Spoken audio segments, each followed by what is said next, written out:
சவுண்டால் விண்வெளியில் ட்ராவல் பண்ண முடியாது. நம்ம எல்லாருக்கும் தெரியும், விண்வெளிங்கிறது ஒரு வெற்றிடம். இங்கே காற்று கிடையாது. அதனால் வெற்றிடத்தில் சவுண்ட் ட்ராவல் பண்ண முடியாது.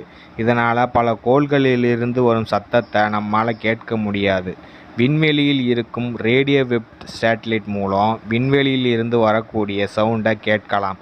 விஞ்ஞானிகள் பல கிரகங்களிலிருந்து வரும் ரேடியோ அலைகளை சவுண்ட் வேவ்ஸாக கன்வெர்ட் பண்ணுவாங்க. நமது சூரிய குடும்பத்தில் உள்ள கோள்களிலிருந்து வரும் சத்தம் எப்படி இருக்கும்னு இப்போ பார்ப்போம். புதன் கிரகத்தில் இருந்து வரும் சத்தம், வெள்ளி கிரகத்தில் இருந்து வரும் சத்தம், செவ்வாய் கிரகத்தில் இருந்து வரும் சத்தம், வியாழன் கிரகத்தில் இருந்து வரும் சத்தம், சனி கிரகத்தில் இருந்து வரும் சத்தம், பூமியில் இருந்து வரும் சத்தம். எந்த கிரகத்தோட சத்தம் பயங்கரமாக இருக்குன்னு கமெண்ட் பண்ணுங்கள்.